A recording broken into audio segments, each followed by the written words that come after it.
we made it. It's the last day of Quoth Raven, Lewis Bright Raven, Booktober 2020. It's been a long month. It's been a long day. Had a lot of stuff going on. I did a store appearance, and I want to thank Eric Woodward and the kind folks over at Scratch and Spin Records and Collectibles. Had a good time. Was there for about 2 or 3 hours for a limited version of what is known as Diamond's Halloween, Comics Fest. Since Diamond didn't actually do it and it wasn't promoted, we just had a small event this year. But I want to thank those who came out and those who bought work from me. Decent amount of money for 3 hours. Mm-hmm. And John Norris, hello again. Saw you earlier today at the store. And he got some cool cards from me. Mm-hmm. And let's see what else happened today. Oh, yes. When I got home, I still had some cards left, sketch cards. And even though I said I wasn't going to do it, I went ahead and took the last of the cards out there and sat out front for about an hour and gave out the last of my cards. And based on the reaction of the kids and the parents, some of them, I've made the right decision to stop doing that.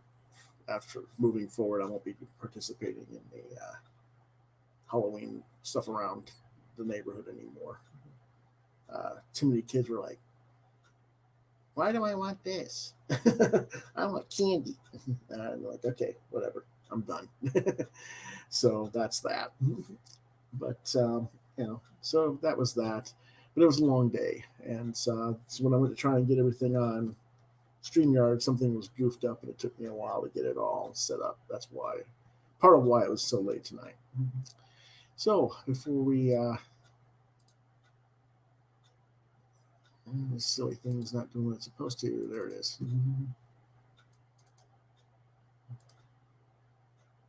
Our first book for reviews tonight is True Believers, Black Widow and the Thing, one shot for $1.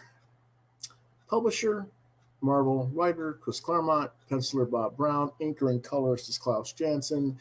The genre is superhero espionage. It was originally released in July of 1975, but this reprint version, was released on October 28th, 2020. What it's about. Black Widow is being chased down by a rogue shadow agency called the Sword of Judgment when she runs her car literally into the Thing, who is taking a stroll down the street with his blind girlfriend, Alicia Masters. The Sword members nab the pair of heroes, yet conspicuously leave the woman with him behind. How are they supposed to know she's blind? She's a witness. Either bring her along or kill her. Take your pick. Sorry, Chris, but you goofed up there. And then they take the two heroes to their special lab in the middle of the North Atlantic. Where supposedly nobody can get to them.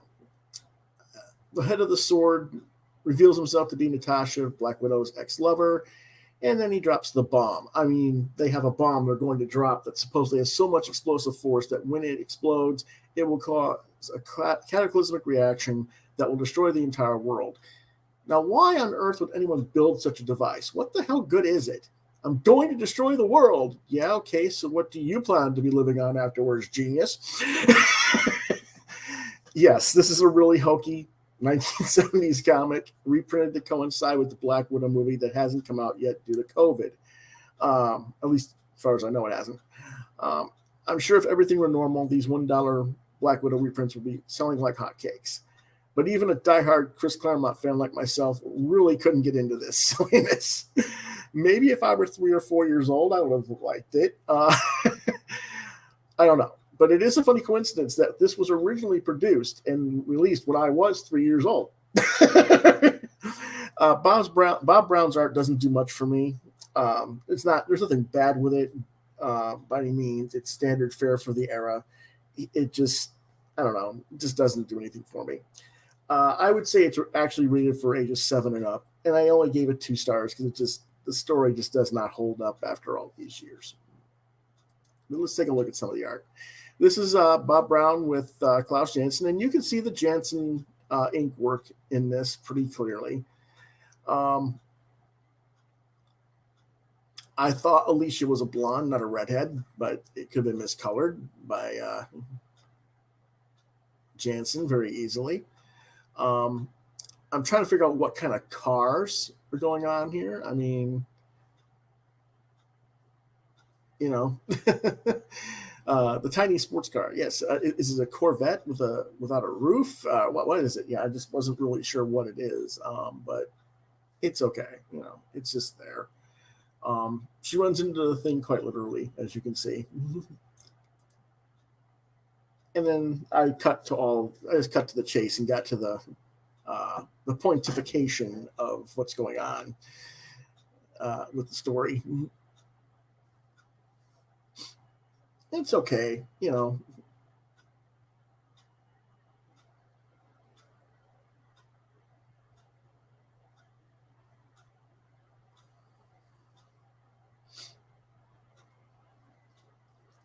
So you got the biggest H bomb in the world. Big deal. Unless you use it, it's just a big tin basketball, but it will be used.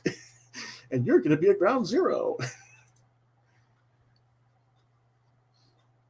We're going to lower it into an area where the water is really warm, about 3.5 miles down, and boom. I'm like, I don't think so.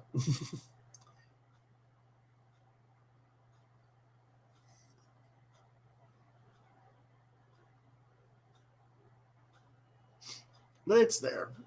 It's not the worst comic in the world, but I guess you could say I could buy that for $1. Yeah, but if it was like a regular price comic these days, no. Our second book is Holler #2. Publisher It's Alive for $5.99, and writer artist is Jeremy Massey. The genre is slice of life rock and roll, and it was released this past week, October 28th, 2020. What it's about. In the second issue entitled Our Own Yoko, the friends who make up the band Magnesium Mama find themselves in the midst of relationship issues as Jay, the rhythm guitarist and vocalist for the band, and his girlfriend Cassie, in the center of the image here, are caught up between the relationship and the band, and Cassie is wanting to put her own stamp on the group, and Phil, the drummer, wants her out of it entirely. Mark, the narrator of the story and lead guitarist, isn't sure what to think.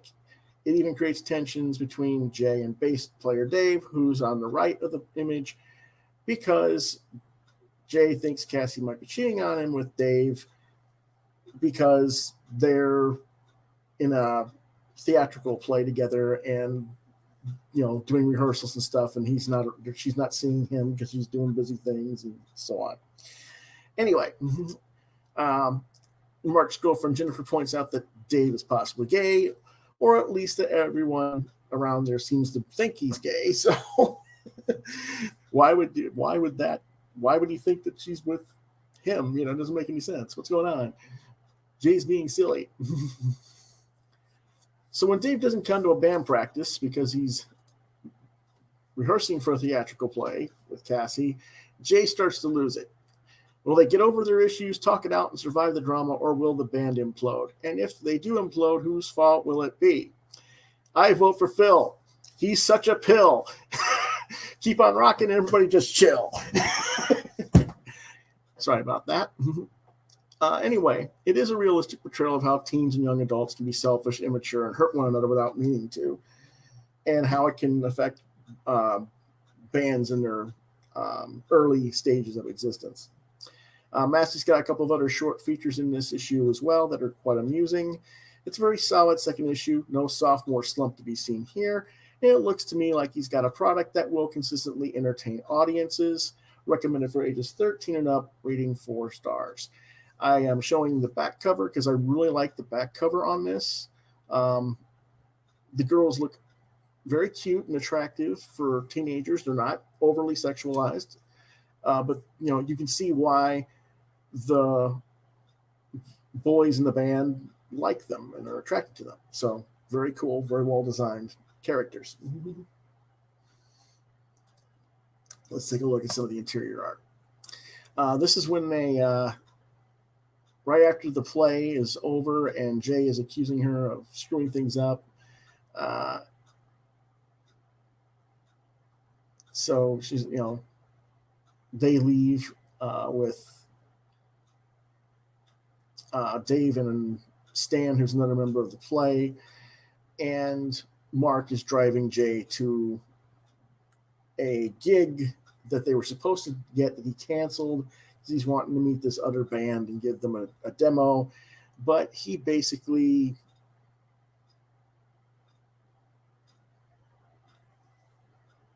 it won't shut up about it, and Jennifer calls him out on it. And he's like, okay, you know what? Just stop the car. I'm getting out. I'm out of here, And he just, throws a temper tantrum, basically. And I don't know why he would want to go to the gig where the other band is when you just canceled to be the front, lead-in show. It would, you go to the establishment, they'd probably not look upon you being there at all very fondly. So I don't think that was the most logical progression of thought on Jay's part, but okay. That's the way it is, though. So anyway, Mark tells Jay, hey, let's just forget about going over there. Let's just get you home and we'll talk about things and try and get everything straightened out. And eventually it's explained that Cassie just was very upset. And again, it shows that Dave is in fact gay. And they're at a band practice afterwards, and Dave and Jay are, kind of having it at one another, and feels like, oh, give me a break. Stop it.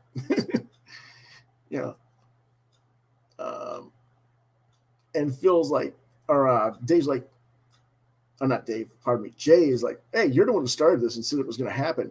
Yeah, but why would you listen to anything I have to say? I'm an idiot. So, we have two options: either let it go or let it break us up. And they decide to just let it go and start over. But it's kind of cool. I enjoyed it for what it is. And like I said, I definitely recommend the book. The backup stories are interesting too. It's kind of Mark telling the other band members about being taught about I'm trying to think of the word, not sort of like evolution with dinosaurs and stuff, and how that was going along with church. And they're like, huh? Yeah. It's like, I don't know why they're sending me to this stuff and trying to combine the two. It doesn't make any sense to me either. So they think that the Flintstones are real, over there in that church. That's weird, But anyway, it's a fun book. Our last book of the night and of Booktober 2020 is X-Ray Robot number 3, the $3.99 from Dark Horse. Writer artist is Michael Allred with colorist Laura Allred and letterer Nate Pico. So the only reason I'm mentioning him as letterer is because he's on the cover. It's not that I don't believe letterers are important. They are. It's just that a lot of times I can't just list everybody involved. I just don't have enough space on the screen. Don't mean to knock anybody when I do that. The genre is science fiction. It was released October 28th, 2020.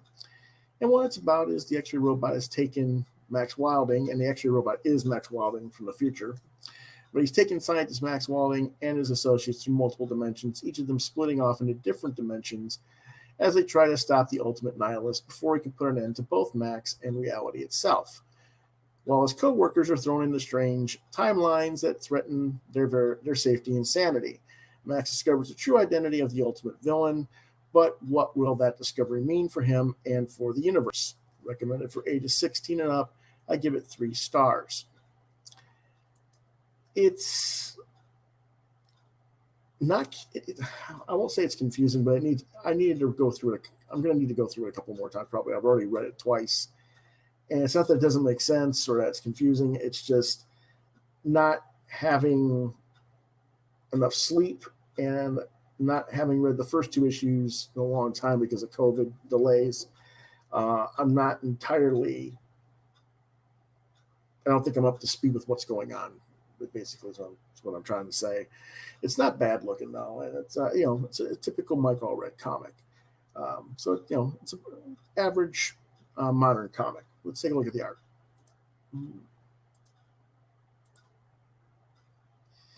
I guess this is the home dimension at the first place, and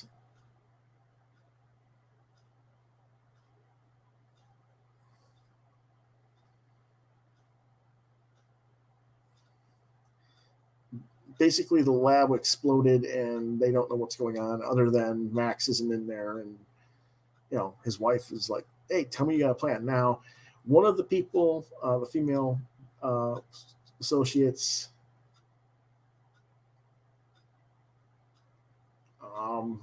meets Max in a different dimension, and they're a couple instead of Max and the black woman.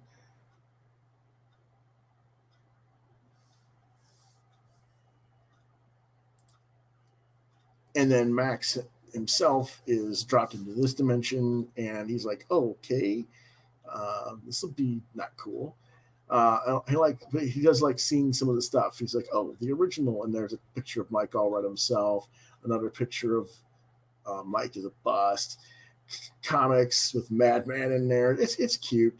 A toy of the X-ray robot, and then here comes the ultimate nihilist who bursts through the trash mountain and grabs the toy. And here he is, ready to kill him, more or less. But it's, this is kind of like, the ultimate nihilist is basically part of his own psyche. And it's trying to consume him and destroy all of reality at the same time.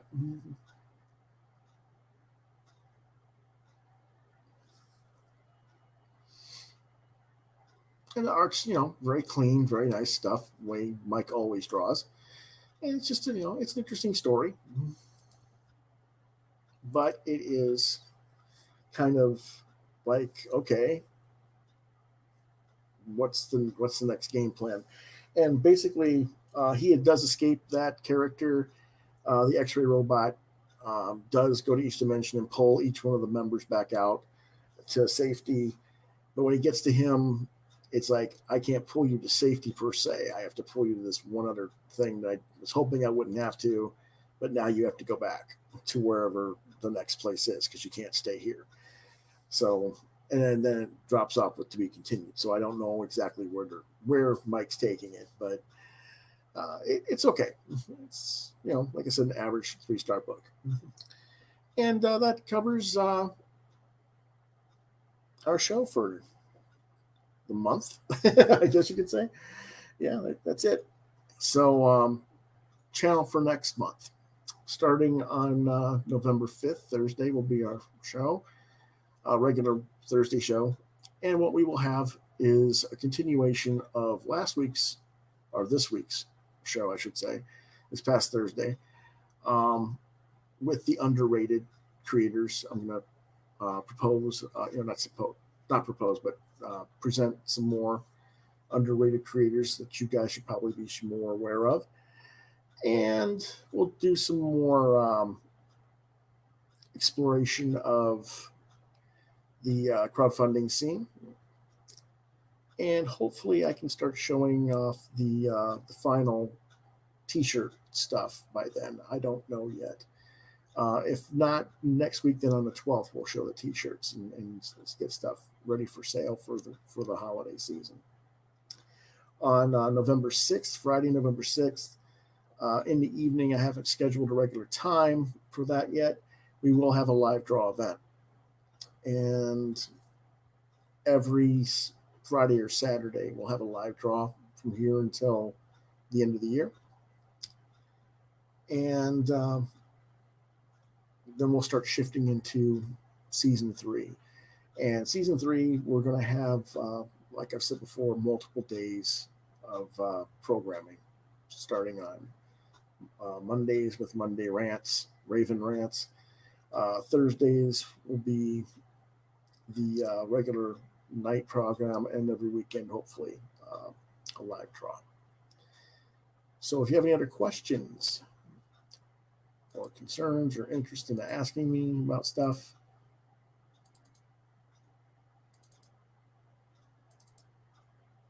the best way to reach me is at Facebook at Lewis.BrightRaven, DeviantArt.com/BrightRaven, on YouTube at Quoth the Raven, Lewis Brightraven, at Gmail at QuothTheRavenLBR72 at gmail.com, or last but not least, Lewis Brightraven at yahoo.com. The regular weekly podcast airs Thursdays at 9 p.m. normally. So I will see you guys next Thursday, I believe. And just give me a second. This so many things being fussy. I want to make sure I got everything right.